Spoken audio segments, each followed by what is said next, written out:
Okay, we are live, but we got to let it breathe a moment as we bring Facebook on here and get this party started. Let's do it proper. Let's see what we can do. Zach, I'm actually, for the first time, I'm trying a stream to 6 different channels. 1, 2, 3, 4, 5, 6. Hey, guys, welcome in. It's the Huddle Up podcast, presented, as always, by Mile High Huddle, powered by Blue Wire Pods, and I'm your host, Chad Jensen. With me is my fellow football priest. He is the deputy editor of milehighhuddle.com, Zack Kelberman. Zach, true or false? Tonight, Teddy Bridgewater, Drew Lock provided Vic Fangio just enough justification to his decision to go with Teddy a few days back. Well, Teddy wasn't so steady to start, though, Chad. I mean, it was very erratic. It was almost like watching Drew Lock play. A lot of, drop passes, a lot of inaccurate passes. It wasn't a well-oiled machine, and I'll give Teddy Bridgewater credit. He settled down. He made something happen. And again, it's death by 1,000 paper cuts. I put the over-under on Twitter to start the game at deep ball shots. I put it at 2. I don't think they exceeded that today. But the shots they did take with Teddy, I thought they were... He delivered good passes, and I think it proved what Fangio wants to be. At first, they were settling for field goals, and on defense, they were getting 3 and outs. That's exactly the blueprint that Fangio wants to employ this season. No one wants to believe that. They want to win ugly or play not to lose. Teddy Bridgewater is your guy. And then, adding on to that, when Drew Lock came in, he was a little erratic. He got sacked again. The second-string offensive line again let him down initially with Cameron Fleming. But he also responded, Chad, and he actually finished the game with more yards and the same amount of touchdowns as Teddy Bridgewater. He did have the fumble, but this entire preseason for Drew Lock, no interceptions. So he might not be the starter, but I think it's indisputable to say he took a step forward in 2021. Definitely. Here's the thing. There were 2 plays from Drew tonight where I was like, oh, man, this is what Vic's going to be in the coaching meetings tomorrow. This is what he's going to be pointing to justify his decision. That's the snap you referenced, Zach, where Cam Fleming got straight up, beat. And by the way, hit the bricks, dude. Told you. I know you're going to eat about $1 million in dead money, but I think I'll use the term Bob Morris, Mile High Huddle's Bob Morris used the other day, and that is, hey, it's considered a sunk cost, right? Yeah. Hit the bricks, dude. Calvin Anderson is turning out to be a quality rotational swing guy. Cam Fleming hit the bricks, Terrible. But I digress. That play, he held on to the ball too long. Come on, Drew. Yes, Come on, did. dude. Where's that clock in your head, He bro? did. I know he was going, he did. hey, I want to make some hay. I'm looking for the shot downfield. I'm Right. biding time. But you got to feel that, dude. And then, of course, the fumbled snap again on the goal line, you right? Those were the 2 things. Yeah. Now, fortunately, he recovered and kind of pushed the pile just a little bit. I'll throw one more in just to be a nitpicker. Tyree Cleveland had a man by 2 steps down the left sideline. Drew knows he blew that one. Gotta hit it. Missed him by a hair. You gotta connect on that. But Zach, if I'm really going to point to the biggest differences in what I saw between these 2 quarterbacks tonight, as you said, Teddy started off quite jittery, to be frank. Very inaccurate. Just not really feeling it. He got his win back on that second possession, but Drew Lock took shots downfield. Teddy Bridgewater had 1 throw that I counted, and I'm not looking at analytics, and I wasn't technically charting the game. 1 throw I counted that went beyond 10 yards, really, and that was that first connection to Cortland Sutton, which was a nice throw because it was a deep out. Drew Lock took multiple vertical shots. That's the difference, man, is, Drew fumbled the ball. Vic doesn't want to see that. Vic does not want turnovers. So when you're looking at it in the final analysis, Zach, and then I'm serving this back to you, Drew Lock finished tonight with a significantly better quarterback rating, 141 to Teddy's 101, 67 yards. He went 5 of 7 with a touchdown. Teddy went 6 of 11 for 62 yards. 6 of 11 for 62 yards and a 101. So Drew ends up finishing the season with the 1 turnover that Teddy did not. that was enough to move on from your second round pick who you've invested all this? I mean, I still am scratching my head a little bit.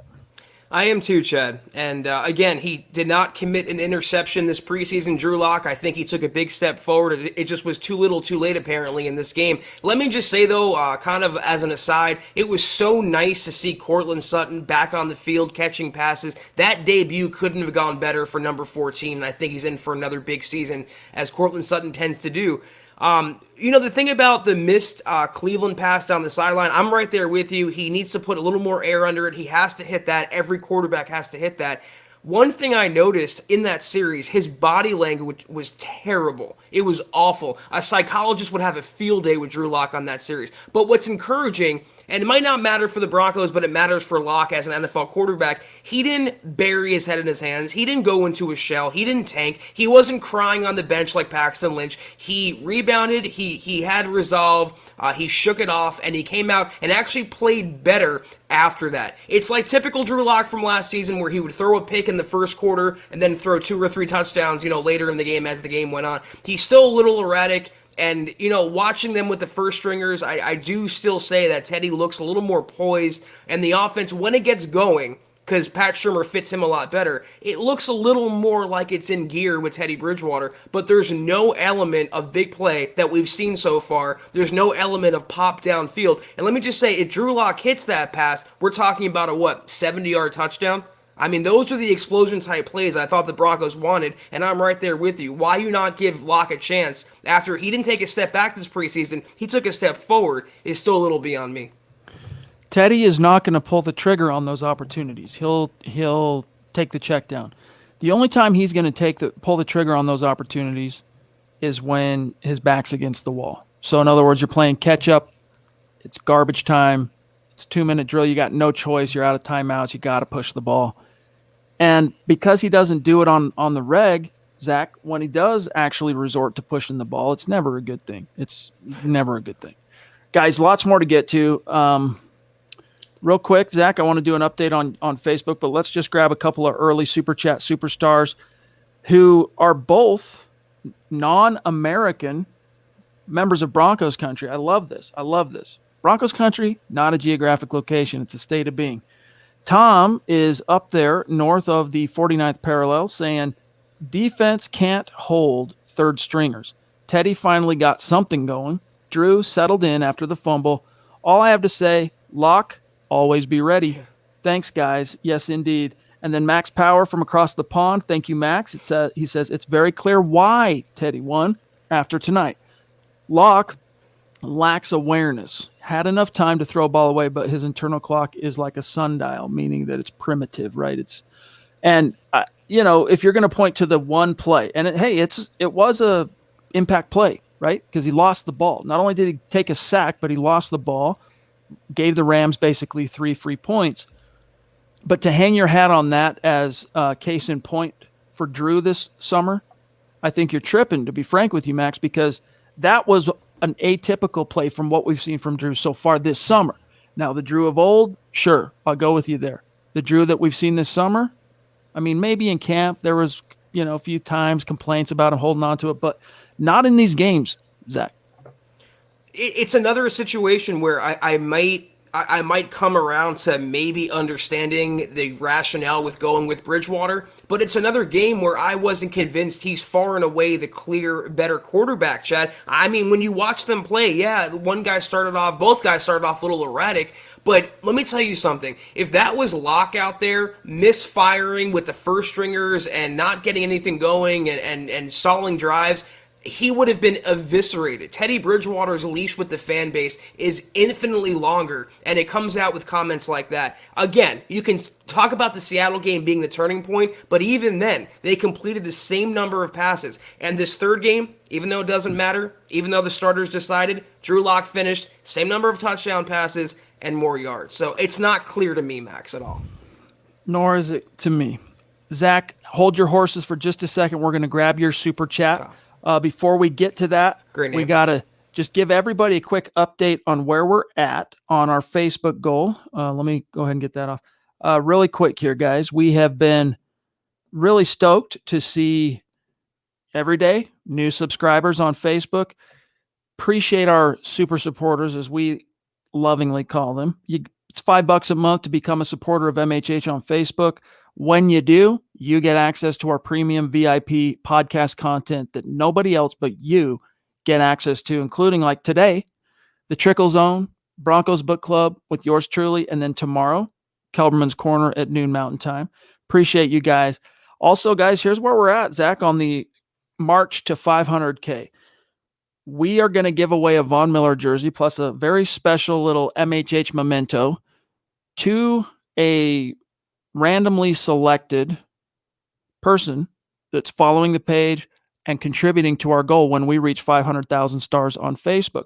The only people in the running for that giveaway and for the raffle are those who contributed stars to the goal. So it goes like this. The more someone has starred or the higher they're ranked, which you'll see here in a moment, that means they're going to have more tickets in the hat, so that when we do the randomly selected drawing and it's a raffle and we say the winner is, you're improving your odds. All right. So Zach, we're at 79%. About 2 weeks to go till we reach the season opener. I still feel bullish that we're going to hit it in time for the opener. No doubt. Fortunately, we don't have to be great record keepers to figure out who's doing the most stars. Facebook takes care of that for us. Here is the leaderboard, and this is how Zach and I know how many tickets per person to put into the hat to represent their share of the goal. Zeus McPeak, number 1. Andrew Lampy, number 2. And by the way, Zeus was getting sweated a little bit. There was a couple of guys within about a 5 to 10K margin of Zeus, but today with the VIP pods and the Mile High Insiders pod, he went ahead and padded his lead there, Zach. Andrew Lampy at 2, Randy Jones 3, Travis Weber 4, Howie frickin' Day at frickin' 5, Michael Ronquillo at 6, Simon Wiebi, is it Wiebi? I don't want to say Webb. I don't think that's Webb. Is it Weeby? Weeb? Wiebi? I'm going to say Weeby. Is it Weeby? Travis Tarbox at 8, Gary Leach Palmer at 9, Andrew Baker at 10, and then these fine folk just outside the top 10, but they still have plenty of tickets in the hat for that drawing. You want to improve your odds, stars are the way to do it. We appreciate you guys, and we'll update tonight's stream and let you know who's in the running for tonight's stream. Y'all are incredible, though, Chad. I mean, it's jumping up like 10 percentage points every single show. I mean, you guys, you never cease to amaze me, but when you show out in full force like that, and we're scrolling, I mean, thank you all. Most definitely. A couple other quick things. Connect with us on Twitter at HuddleUpPod and at Mile High Huddle. Zach Kelberman on Twitter. Follow him at Kelberman NFL. Myself at Chad and Jensen.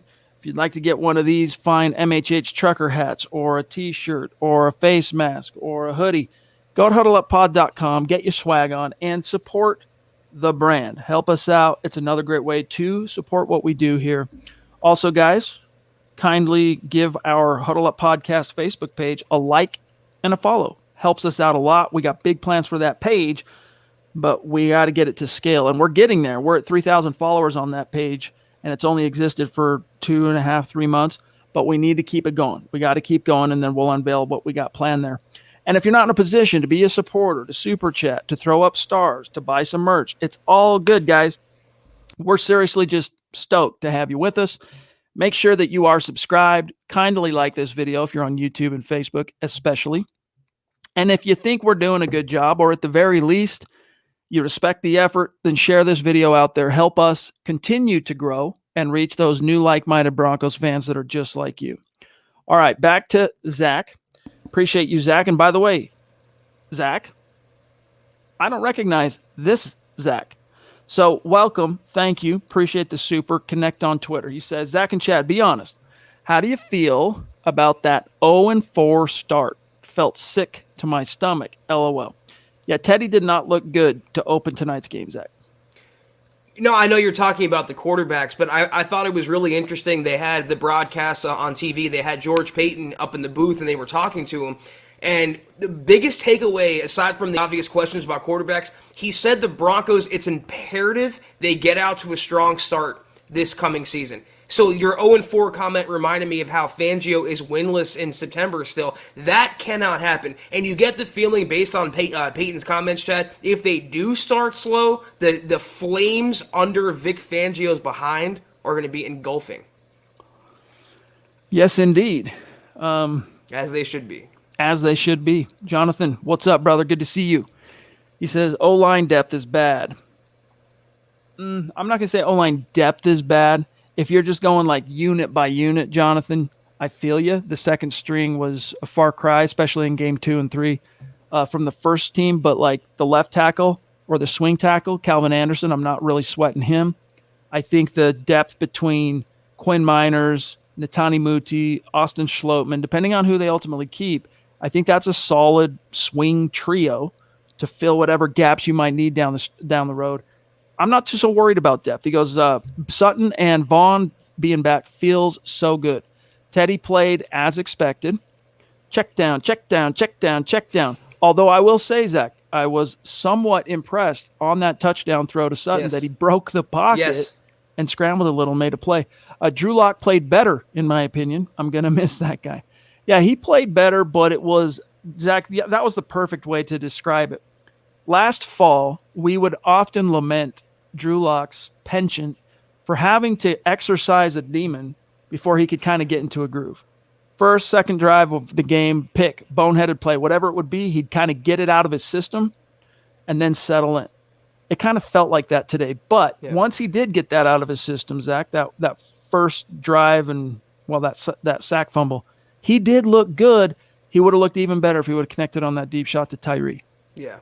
First impressions are everything. So Teddy comes out and starts the game. He settles down. He's erratic. Drew Lock comes out and starts the game. When he comes in, he's erratic, but he settles down. The one thing I like about Teddy, and I agree with you, he broke the pocket. He showed some maneuverability. He also showed some arm strength to fit that touchdown in there. I want to see more of that. Push the ball vertically and not so much horizontally. It's just still, if Vic Fangio, he'll never admit this publicly, but if there was any sort of bias against Drew Lock because of his penchant for being erratic, inconsistent, turnover prone, tonight's game just confirmed that for Vic Fangio, and it looked in comparison like Bridgewater was a better quarterback, but it was a push at minimum for me. Really quick here, guys. Got to shout out these great star senders over on Facebook tonight. Randy flexing hard. Hey, man, you still have a chance to come out on top with the most raffle tickets here, Randy. Appreciate you, brothers. Seth Jenkins, Colby C. Collier, David Wilder, Michael Ronquillo, Brad Murdoch, and Eric Weber. Thank you for those stars. Men, we really appreciate you, and we'll keep an eye out for your questions and comments in the chat. And, yeah, good to see you too, Michael. Zach, really quick here. I see some comments about getting Gardner Minshew. I'm glad he's off the board now. And I see a comment about Deshaun Watson. Still don't think that's happening. I think he's going to the Dolphins as soon as this coming week. Ooh. We'll talk more about that real quick. Ruben, pardon me, he says, Locke has no pocket presence. Teddy does. That's a major issue. The touchdown that Teddy was able to score was due to his pocket awareness and his ability to move around in the pocket to create that passing lane. I would agree up to this point. That's always been one clear edge that Teddy has had from a physical standpoint is pocket feel. I wouldn't really use tonight as like the quintessential example of that. And because his touchdown throw, that wasn't him maneuvering the pocket. That was awareness because he felt the pressure. And so he squirted on out. That was just an athlete making an athletic play. And I like to see it. But here's the difference, though. Teddy Bridgewater, I mean, this argument worked against Drew Lock and in favor of Bridgewater last week. Teddy Bridgewater had the first-string offensive line, and they played pretty well for the most part. They gave him a pocket with which to operate in. They didn't give Lock the opportunity. Again, he comes in the first series, he's sacked because Cameron Fleming broke down. There is a fall-off from first to second string. So you can judge it how you want and your interpretations of the game. I thought both quarterbacks made plays and both quarterbacks showed their respective assets, Chad. What really jumped out to me tonight, and thank you, Shane, appreciate you, bro. He says, all I got to say is make them regret. I like it, dude. Is tonight what smacked to me was I was just so reminded hearing that from when George Payton was up in the booth. Like I had a flashback of John Fox circa 2011 saying when he said, Kyle Orton won the quarterback competition with Tim Tebow. Well, no kidding. If you pit a young raw quarterback, especially one like Tim Tebow, in an open competition with the more buttoned up guy, the safer guy with the higher floor, he's going to lose that competition 100 times out of 100. He just is, if that's how he's measured. Similar thing. Gives us the best chance to win. That's what George Payton said tonight. Teddy gives us the best chance to win. Reminded me of the Kyle Orton days, especially under Foxy. I really got tired of hearing that phrase. And really what that means, guys, is they're gravitating toward the higher floor more than they are the ceiling. And that usually happens when someone, either the GM or their head coach's job is on the line, and sure enough, Vic Fangio's job is on the line. It was interesting, though. George Payton was a little revealing. He said his role in the quarterback decision was being a sounding board for Vic Fangio. So it really confirms that it was mostly or solely a Fangio call because his job is on the line to go with Teddy Bridgewater. He made that bed, and now he, and he alone, has to lie in it. The Queen says, can we just say Pat Shurmur sucks? Yes. Guys, there were two things I saw today that really excited me offensively. Seeing Cortland Sutton, that was just great, right? I'll say three things, actually. Seeing Cortland Sutton, Melvin Gordon looked like he had some juice. And I don't know if it's because fresh. He looked different. He didn't have the dreads. At first I'm like, who is, oh, wait, that's 25. Oh, that's Gordon. He looked good, though. He had some juice today. Zach, he finished with, he finished with 5 carries for 35 yards. Looked really nice. Wow. So Sutton, Melvin, and I liked Albert O, man. Yes. Albert O trying to go freaking leaping over dudes who aren't even going low. I mean, I think that knee is good. It looks like the knee is good. There are some weapons on this offense, guys, and that, if anything, for those of you who are Teddy skeptical, throw in your support, throw in your hopes, throw in all that with the fact that he's got a great supporting cast. Let's just hope, as the Queen kind of, hints at here, Shurmur can figure out how to help Teddy just get those guys the ball. That's all you got to do. Get them the ball. There were another Broncos victory, there was a lot more good than bad in this game, but there was nothing good about Pat Shurmur, who once again showed himself to be who he was last year. And it seems to be that Vikings game we saw, Chad, that, the game planning and the creativity and the ingenuity, that was an outlier. So we're not going to get that this year. And I'm going to still hold out hope that they're going to game plan, more significantly in the regular season. They're kind of holding something back. But what can Pat Shurmur really be holding back? I think the series with Teddy Bridgewater, we saw tonight, we saw last week, we saw against Minnesota, that's what the Broncos offense will look like. It's the primary objective is to go horizontal, and then secondary is to go vertical. I feel bad for KJ Hamler. Yeah. Again. Yeah. I do think, though, again, guys, Teddy got off to a slow start tonight. He was a little bit out of sorts initially. But I think this is an offense, if you're trying to say, hey, Chad, tell me what the ceiling is for this Teddy Bridgewater-led offense. I would tell you that the very tippy-top ceiling that you could maybe just out of reach, possibly if you get up on your tippy toes, touch, Alex Smith, Andy Reid. You're scoring somewhere between 24 and 32 a game. You're moving the chains. That would be a juggernaut with this defense. But I think it's going to be more like, Zach, something around the low 20s. I don't think they will turn the ball over that much, and it's going to be very dependent on the ground game. If you don't get that ground game going so that you can get the play action going. With Teddy, Zach, the play action is not so much about beating them over the top. The play action is about just sucking up the linebackers and being able to hit the seams in the middle of the field.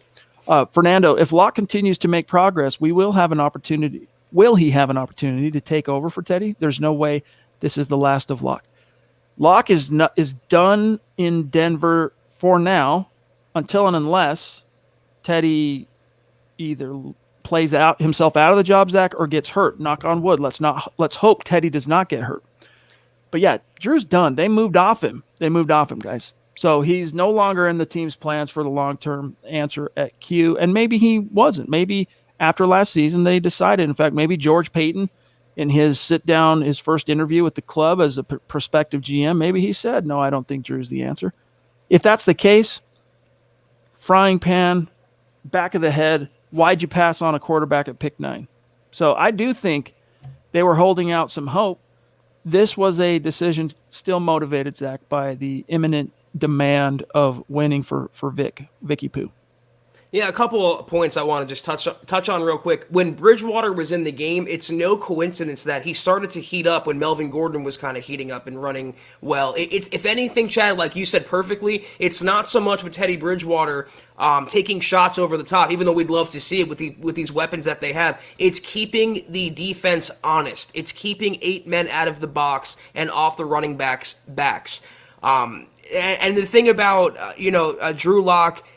I understand he was erratic, and I understand that the quarterback decision went against him. And if you see his body language once again, especially after the sack, especially after the fumble, he looks like his confidence is shot in Denver. And I put that tweet out there a few days ago. Everyone said, well, he can still start again. Do you know how demoralizing that is? Not just for a professional, but for a 24-year-old kid trying to find his way in the world. I know it's a business, and I know it goes that way sometimes, but I just feel like, to answer your question, the only way he's getting back in the starting lineup, as good as he looked this preseason, is by injury or really, really, really bad play on Teddy Bridgewater's part. That's the score, man. When you name a starter on the heels of a 50-50 competition, we could sit here and debate, hey, how and speculate how short the leash is, but they're not moving off Teddy unless they feel like he's sucking it up. They're at risk of losing the season. So Drew's holding the clipboard from now until probably middle of the season at the very soonest, and that's only assuming anything goes wrong with Teddy. They're losing games, offense is not moving the needle. We'll see. Albert says Drew's fumble was not quite all on him because the right tackle was laying on the ground doing not a thing. He was being Cameron Fleming. Look, that was Drew Lock held onto the ball way too damn long. Yeah. That was a rookie issue, and I'm sure it drove his coaches absolutely crazy. Come on, dude. Throw it away, dude. I know it was third down. Was it third down? I think it was third down. Either way, get rid of that ball, Drew, or break the pocket.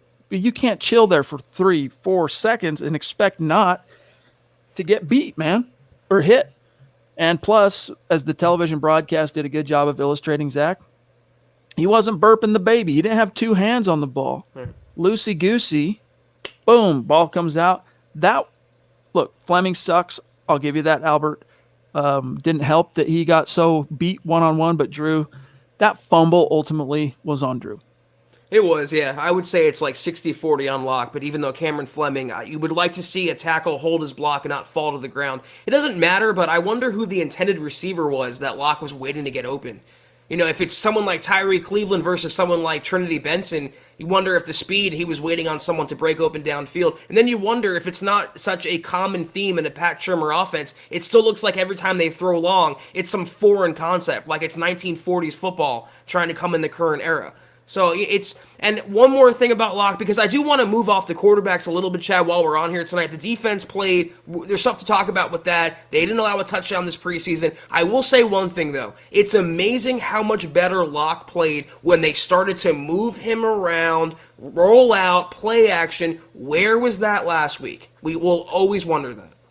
That's why I wonder, not so much a sabotage attempt for Drew, but more like, hey, let's throw him in some looks he doesn't like and see how he hangs. It's just unfortunate, and it's unfair, frankly, if they decided to do it that way, because I would be stunned, shocked if they schemed those type of situations that were outside of Teddy's maybe forte in his swings at the plate. Mark Langley, what's good, brother? Legendary superstar. He says, what's up, my guys? If the head coach is fired, will they then say Lock? Will they then stay with Lock? Oh, just a thought. No, I don't think so. I think Lock's done, my dog. Because when you go out and you get a new head coach, we're assuming it's going to be an offensive-minded hire after Vic. Please, God. And that guy's going to deserve, and want his own cue. Yes. The guy he brought in. So, Zach, real quick, before you riff off that, I just want to quickly shout out an update on the stars for tonight. Randy still in the lead. Seth Jenkins, Michael, Colby, David, Brad Murdoch, Eric, and Tracy Wolf. chiming in with some stars, throwing a raffle in the hat for the Von Miller giveaway. And then, Zach, I'm going to do this because we don't have a traditional hour and 15 tonight. So I'm gonna rapid fire a few of these real quick, looking on the back end here, with starting with Clayton. He says, I saw what I predicted already. Defense sitting on all the short routes, having a hard time running the ball. And the sad thing is they're going against a second string defense. Shake my head. Clayton, thank you for that super chat. And Zach, I noticed that initially too. Flooding the short areas, kind of threw Teddy off a little bit. He was off target. He was holding on to the ball a little too long here and there too. And his throws at least were a little bit late. I'm thinking specifically of that one to Timmy P. Hopefully it was just kind of Teddy still ironing out some kinks. Yeah, I mean, you got to give credit to the Rams. They get paid too, but you have to wonder, is this the cause and effect by waiting until August 28th to name your quarterback and get them on the field together with the first string offense? And this is the downside, and this is the affect with an A to dragging an even Steven quarterback competition out. I think it's just a combination of the Rams playing good defense, Teddy's still working out the kinks, as you said, Chad, and also Pat Shurmur not being creative enough to ever beat the other team by his own brain and not relying on his players. Mark Rich, thank you for the super. He says, is there any chance Drew was benched as a contract negotiation tactic? Might be too conspiratorial, just a thought. Yeah, no, dude. He wasn't. It's not like he was angling for some mega deal and then they threw this into the, spokes to save him some coin. I mean, he was as unproven as it gets. So very tinfoil, Mark. Interesting thought, but definitely no. And then, Zach, here's Murphy Bros. Thank you, buddy, for that very generous super. He says, I was pulling for Drew, but it is what it is, I guess. One thing we can all agree on, I still hate the Chiefs and Raiders. Go Broncos. What's more, Zach, it was just really cool to see Broncos country out in force, hearing the incompletes at Mile High Stadium. Yes. Hey, Teddy's the quarterback. Get behind him. Get excited. Like, football's just around the corner of the regular season, and, man, it's just we're finally here. Yeah, it was so nice for the first time in almost 2 calendar years, going back to 2019. It was a full-capacity Broncos crowd, and even Courtland Sutton said they interviewed him during the game, and he was talking about his debut. The first thing he did was thank Broncos country for how supportive they are. So all class with him and the greatest fans in the world. I think the Broncos, even with Teddy Bridgewater, they can sweep the Raiders. I'm kind of down on Las Vegas this year. And you know what? If things break the right way, they can maybe split with Kansas City. It's going to be an exciting year. I think they're going to win a lot of games, and we all have to support who's under center, and that's Teddy Bridgewater. Benji Clay, thank you for the super. He says, 6 straight incomplete passes, then 1 half decent drive against a third string D, and we are calling that steady. Locke didn't look pretty, but his confidence is gone. I definitely think his confidence has taken a shot. And I think, he's a swaggy guy. He's a confident cat. But when you lose the faith and support of the organization, that's what I told you guys is, that's the risk you run because you could always go to Teddy, right? The risk you run by doing it the other way is you don't know how Drew's ultimately going to handle that. And most quarterbacks that are in his shoes that were once tapped by the organization as, hey, this is who we think is our future franchise Q. Wasn't a franchise guy yet, but we think he can be the future guy. And then you take that away. Best odds, Zach, it's 50-50 that they ever bounce back from that, from a confidence, perspective between the years. I think they're Carson Wentzing Drew Lock. And now going forward, you have to wonder what Lock's motives are. Is it doing what's best for Denver or doing what's best for Drew Lock? If I was him, I would heavily lean toward the latter at this point, Chad, when the team clearly gave up on me. Oh, yeah. If I'm Drew Lock, I know this sounds jaded. I'm, low-key asking my agent to make a few calls around to some front offices that might be a little quarterback needy. Even if it's not a scenario where I walk in and day one I'm anointed a starter, but like it's a pretty ripe opportunity. I'm talking Indy, places like that. Hey, why not? Denver just told you you're not the guy here anymore. We're talking today. You're not the guy here today. And that also means we don't think you're the guy here anymore for the future. Right. Tom El Greco, again, thanks, buddy. Did you guys notice better play calling for tonight? I didn't, Zach. Now, I saw Pat Shurmur, and I think, again, and I'll say this again, when someone shows you who they are, believe them. And I'm believing Pat Shurmur. He is always going to be, and especially with Bridgewater now, he found the perfect quarterback for his wet dream of horizontal 3-yard dump-off passes. Aaron Peluso, another newer name on Super Chat. Welcome, Aaron. Thank you for that support. Connect on Twitter. Aaron says, I feel like Teddy is going to be a Tannehill situation for us. I think he has an opportunity to resurrect his career with Denver. Let's go, Teddy. I agree that he has an opportunity to resurrect his career. If the stars are ever going to align for Teddy to truly resurrect his career, it's right now because of the talent around him and winning a starting job, period. Plus, the talent around him, this is it for him. If Teddy doesn't make hay with this collection of talent that he is surrounded by, Zach, he will never, ever be considered a factor for a starting job in this league again. He'll still have value and viability as a backup and a nice fail-safe, but it's just like guys like Case Keenum. Hey, solid leader of men, all right? How far does that get you when the chips are down and you can't move the needle from a physical perspective? You know, teams eventually go, hey, yeah, great leader, but go ahead and lead from the bench. Here's a clipboard. Help our young quarterback.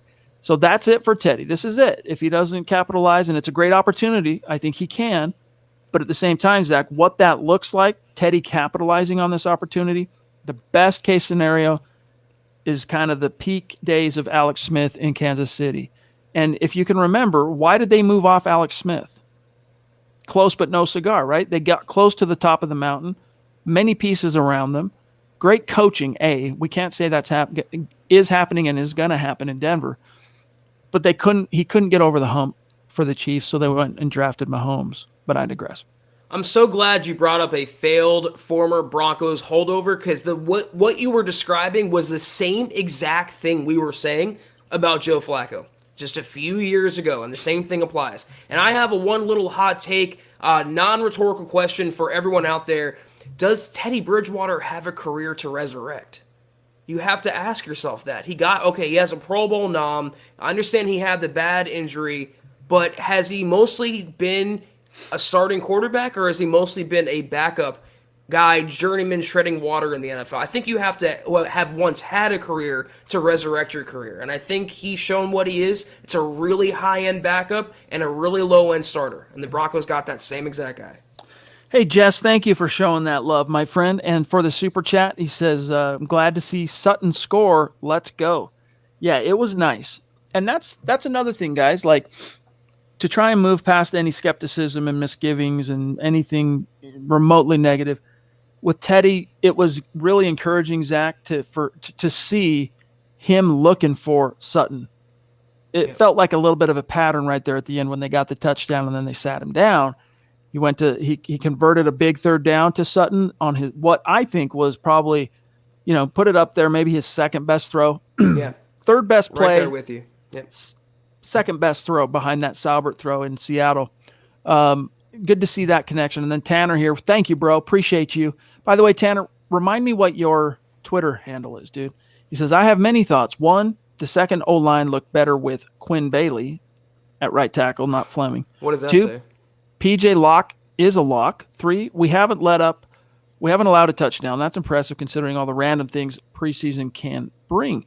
Zach, that is encouraging, but I got to remind everybody, how many first-teamers did Vic Fangio's defense go against this summer? Not many. And, the quarterback they played today was actually pretty good. Perkins, he made some nice throws. He made some nice plays. That's the beauty of having a great offensive mind, developing quarterbacks and developing players. If Quinn Bailey looks better than Cameron Fleming, I think that's more of an indictment on Cameron Fleming. Can you scroll down a little bit? I want to see the comment about PJ Locke. That's what I wanted to say. Okay, you think he's a lock. Okay, you're keeping Simmons, Kareem Jackson, Caden Stearns, PJ Locke, and Jamar Johnson. Are you cutting Jamar? Are you cutting Caden? So I don't know that he's a lock. You can't keep everyone. And I think that's a numbers game with PJ. Had a great preseason, but I'm keeping the rookies with the higher upside. I don't know about Jamar, man. I haven't seen one thing from him yet this summer. Like, I think he's a guy that they're going to waive and just hope that they can get him back on the practice squad. But we'll see. We'll see. I still am hopeful in him. I'm just telling you, if it's about what have you done for me lately. Again, if this was like a third-round pick, it wouldn't even be a question. 5th-round pick and the second safety you drafted, not really kind of living up to things, not quite getting it. You'll take the risk probably and hope you can sign him back to the squad. And if you can't, then, you cut your losses. Castillo, what's up, dude? He says, let's pick up the punter for the Rams. Special teams might cost the team a game. Yes. Quarterback, such a boring conversation now. Let's talk about special teams, Chad. How terrible once again they were. How Tom McMahon needs to get fired. Had that had to have happened 2 years ago, and I don't understand how he still has a job in Dove Valley. Every time I look up, the Broncos special teams is committing another blunder. The only thing they do good is Brandon McManus. They fail everywhere else. Brock Olivo got 1 year, he was gone. McManus has immunity in the organization, and I don't understand why. C squared TV, guys, we got to move off the lock should be the starter guy or thing, because it's just not going to happen. It's not. Then once a team makes a decision like that, it's like I said in the 5 things to watch for article I published this morning. Drew could go out, play Mahomesian. They're not moving off Teddy as the guy. Not yet, because they made that decision. Now they would look weak. They would look, Vic Fangio, look, it's just not going to happen. So move on. Let's talk about Teddy. We can still commiserate a little bit if it's really bugging you that bad. And there's still things that bother us about that whole situation, especially after seeing Locke kind of start off a little rough tonight, bounce back in a pretty big bad way. We're always going to wonder what could have been. His story's not completely over yet in Denver because there's still a chance if he were to ever get called on and comes back in. But again, it would take a super Mahomesian effort from Drew if he ever gets his number called again in Denver to even give George Payton pause in any way, shape, or form from not drafting a first-round quarterback next year. Yeah, if they went back to Locke, for a non-injury reason, Fangio would have more egg on his face than Ronald McDonald. It's such a bad optics move to bench your higher upside young quarterback and go with the steadier, higher floor guy in Teddy Bridgewater and then turn back to the guy that you bench whose confidence is shot. So I don't think they can go that route. And like I said, Fangio backed himself into this corner and he made his own bed. Nobody else. Not Shermer, not George Payton, Vic Fangio alone, and now he has to live with that. Zach, again, thank you, buddy. He says it's safe to say Locke was the expected starter for the season. Definitely a higher ceiling than Teddy. Get the feeling Fangio always intended Teddy to start. Should we have been more aggressive in the QB market with Rodgers, Watson? Because remember, Zach, the timeline on this. The Broncos acquired Teddy the day before the draft. So if the feeling institutionally was we're going to go with Teddy, barring some quantum leap from Drew, then shame on them for not drafting a quarterback in round 1. I wasn't a huge Justin Fields guy or a Mac Jones guy, but if you really thought you were going to be going with Teddy, shame on you for that's not anything against Patrick Surtain, but it's like going back to 2018, Zach. If you could do it over again, are you taking Bradley Chubb at pick 5 or Allen? Or are you taking Lamar? Right. It's always hindsight, Chad. And, he does have the higher ceiling, Drew Lock. I think that's, unequivocal. But George Payton, another revealing comment, he was talking about the quarterbacks and the competition. He said it was really close. He almost used the phrase coin flip. But he also said starting in May practices, OTAs. How could that have been a factor when Teddy was brand new at that point to the team? He had come in literally days earlier. So they made that trade. And we were a little, we sold the Broncos short. It was a little more nefarious, I think, than we thought. Oh, Teddy's the understood backup. He has no problem supporting Locke. They're putting a little pressure on Locke, but still angling for him to be the starter. I think now they went out and identified Bridgewater as the guy intentionally. And they knew that going in when they acquired him. We would like to see this guy win the job. It kind of feels like that more and more in hindsight as we start hearing them say things, right? The shot callers, they get exposed to public, a broadcast where they're speaking off the top of their head. Little things come out. Sometimes they're Freudian and they hint at, you got to read between the lines a little bit, but definitely something to make you wonder. Here's an update on tonight's stars. Appreciate Randy, still in the lead comfortably. But Daniel Vasquez came in. Left field, climbed to number 2 out of the gates. Seth Jenkins, Michael Colby, David Brad, Eric, Tracy. Thank you guys for the support. We do appreciate you, and we are keeping an eye out for any of your comments in the chat. All right, Zach, we are at 45 minutes. Let's just see where we're at here on supers. We can't stay too much longer, guys, so we got to rapid fire these remaining supers. Grant Amdal Barella, another newer name. Thank you. Welcome. Connect on Twitter. Speaking of next year, should the Broncos make a play for the Bills offensive coordinator as the next head coach? Zach, talk about that. Yes. Brian Daboll. I mean, did you guys, Chad, maybe you didn't see it, but the Bills played today, and Josh Allen, he picks up where he left off last year. The guy is throwing literal frozen ropes. That passing offense is just smoldering hot right now. And Josh Allen, he's the guy to credit. He's the quarterback. But the brains behind it is Brian Daboll. He's going to be, along with Kellen Moore, maybe Greg Roman, Eric Bieniemy, annually, one of the hottest candidates on the head coaching circuit in 2022. And I pray if the Broncos are in that market, they beat down his door. The Duchess of MHH jumping in. Michaela, what's going on? It's great to see you. Thank you. She says, the Rams' third-string quarterback looked better than ours. Maybe he could be our starter. Teddy looked like trash. Locke looked bad, too. It'll be a bad, long season. I wouldn't be that. Michaela. I wouldn't be that myopic, Michaela, because I don't think either Locke or Teddy looked bad. They both had their bad moments, per se. But Teddy bounced back and Locke bounced back. But yeah, give it up to Perkins, man. Like, he didn't really move the needle as far as anything big with his arms that much, but he was elusive, he was twitchy, he made a few plays with his legs. There might be a coach out there that sees him and goes, hey, let me see if I can develop his passing acumen, because he did look like a playmaker. Yeah, I disagree completely that Teddy looked like trash. I think the Broncos could have won with him in a regular season game all 4 quarters. I disagree that Locke looked bad. I think the Broncos could have won with him if it was all 4 quarters. They both got better as the game went on. The third-string quarterback for the Rams did look pretty good, and at times he was more consistent, but that also is a hat tip to the coaching. When you stack Sean McVay against Pat Shurmur, it's like an adult versus an infant. It's no contest at all. Michaela, I see a comment you said also that the season's over already. Cheer up. I promise you it'll be okay. They're going to win some games this year. Hang in there and get to September 12th. Winning cures all. Yeah, hang in there. And also, not only September 12th, but get to September 26th, all right? When we can see you in the flesh. It's going to be okay. Trust on that. The Brainstorm, thank you, buddy, says, how many losses till they bring in Locke? Zach, I would say Teddy would have probably like 3. No more than 3 window of losses. And they'd have to be successive, right? Like it couldn't be if he lost 3, pick a number, 3 out of 5 or 6. I think if he lost 2, he's on notice. If he loses 3, they probably throw Locke back in there.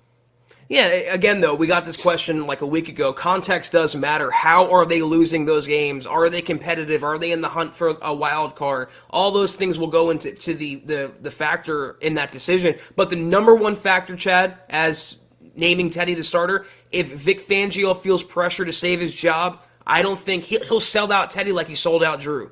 So like you said, if they start to lose 2 games, I think the hot seat under Teddy is boiling hot. 3 games, he's out. The Queen. Love you, Christy. Thank you so much. She says, let's just hope for the best. We can all do that, right? Exactly. Let's hope for the best. I haven't seen anything from Teddy that would make me say, find me the quickest or the closest ledge so I can jump off. I haven't seen that from Teddy. Teddy has shown me that, hey, he can get out there and keep things moving. He can be a positive force. He can distribute the ball. I just want to be able to say that with the added caveat of he can distribute the ball beyond 5 to 8 yard zones. Yeah. Be nice to push it, 10 yards down the field, 15 yards, maybe even get crazy and throw it 20 yards down the field. Ooh, now pump the brakes now. Don't get crazy. Christy, we love you so much, Queen. Thank you. And Chad, one more thought that came to me. I think if the Broncos lost 3 games in a row, is it fair to wonder, would they sooner fire Vic Fangio than bench Teddy Bridgewater? That's a good question, because Teddy is a Peyton guy, right? Yep. Vic's not. Anthony Bomer, what's good, bro? I'm gonna grab Anthony and Rogue because we gotta kind of move quickly here. Anthony says, I'm still very confident in this offense. No way it shouldn't be great unless Teddy or Shermer really stink. Positive vibes. Go Broncos. I dig that. Positive vibes, brother. And then Josh says, not at all excited to see Teddy under center. This showing was a testament to what we can expect from both him and the coaching staff next week. And then, Zach, one more from Rick Weber. Thank you, Rick. I have this feeling they were planning to move off of Locke, but they must have had this hope of Rodgers coming to town to pass up on a QB in the draft. Maybe, but that was so left field, and that was so at the 11th hour. You got to remember, the Rodgers story broke afternoon of the first round. So Teddy arrives the day before, then the Rodgers news breaks that morning of the draft, then the draft. I think more than anything, it was, okay, Vic, got what you wanted. Here's a quarterback you can plausibly win with, and here's a corner that can help you win now. Do your best, because I'm honoring what I told John Elway and Joe Ellis I would do, and that is give you as many arrows in the quiver to keep your job after this year. That A-Rod thing is still so weird to me, Chad, because it wasn't just like we had some random local blogger breaking that news. It was like Adam Schefter and like the big hitters in the Denver market. They were all saying it was a done deal and it could happen in 24 hours, and then it just evaporates. I want to just make this point once more. I've said this a lot on Twitter. Comparing the Surtain pick, it wasn't Surtain versus Locke. It wasn't Surtain versus Bridgewater. It was Surtain versus Fields as prospects, as rookie prospects entering the league. And George Payton valued in that position, with the quarterbacks he had on the roster, he valued Surtain over Fields. It wasn't about who they had already. It was about who they could get at number 9. In other words, who would help me win now more? Who would I have the better chance if I draft that person, that player, to help me win this year? Is it going to be Fields? Probably not. It's going to be Surtain of those two choices. Clayton, appreciate you. He says, I really feel like Drew Lock would have been a very good quarterback for Mike Shanahan or the Shanahan tree. Agreed. Very, very agreed. Eric Ortegon, teams that are undersized use things like the run-pass option, misdirection, options. Someone needs to let the team know they aren't undersized. They should be able to mash offensively with anyone. Zach, and then last one here from Peter down under. He says, good afternoon, MHH. Coming from the future. Preseason is over. The cuts are going to be interesting. Let's all hope for a great season. Go Broncos and State of Bing. And you really do personify that, Peter. Well, Eric, that's Pat Shurmur for you. You're never going to beat an opposing team, more than likely, when you have Pat Shurmur just laying down and calling the most vanilla game plans in games.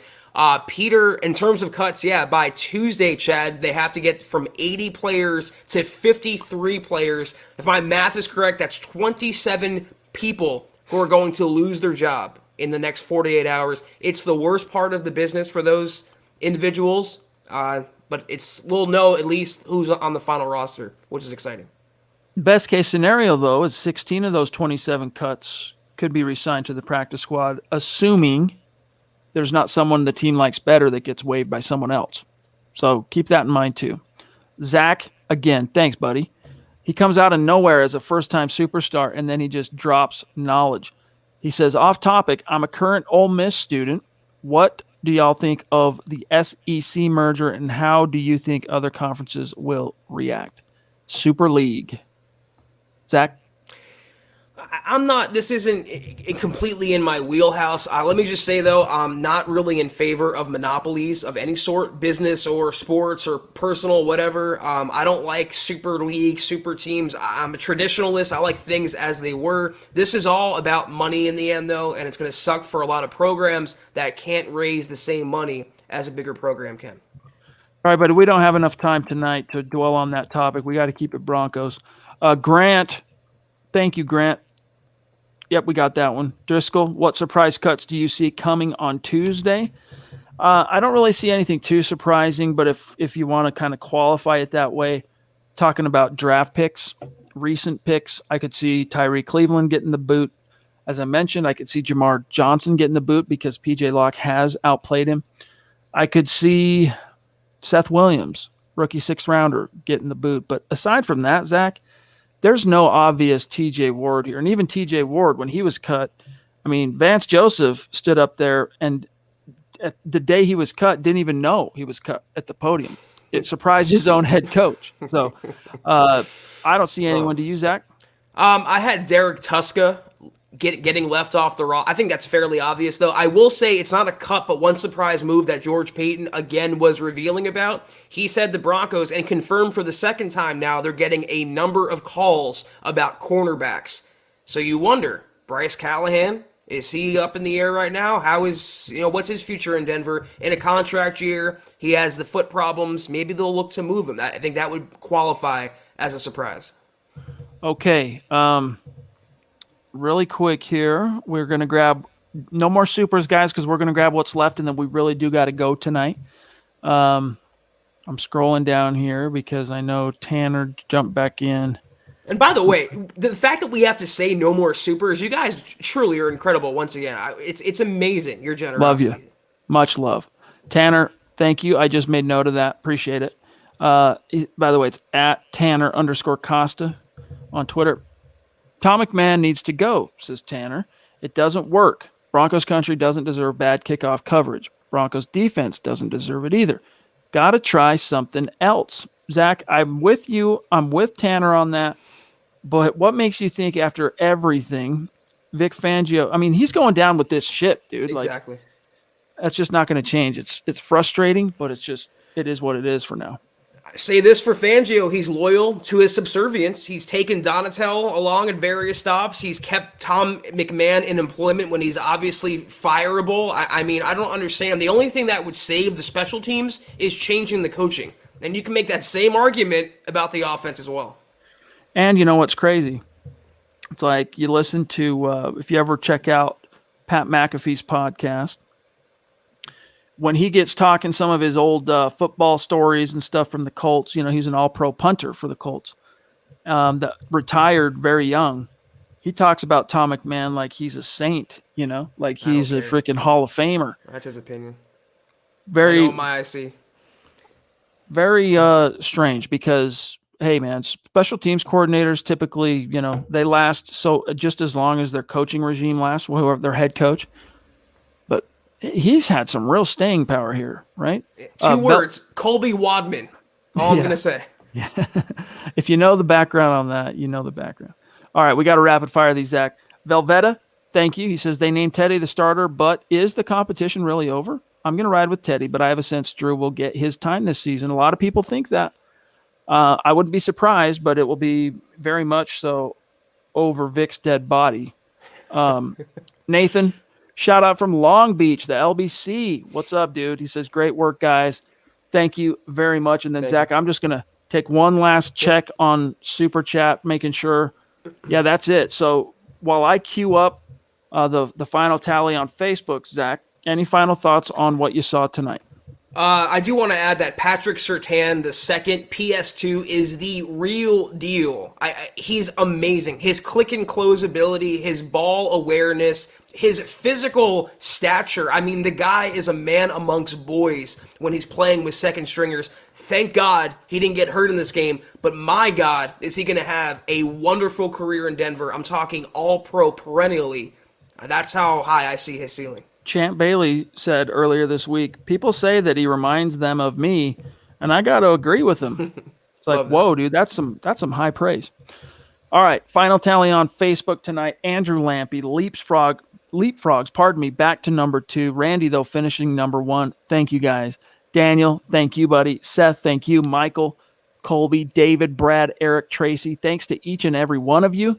And, it's 2 weeks in a row that you've gotten a 5th Huddle Up podcast episode in the week. Thanks for having us, guys, and being here for us.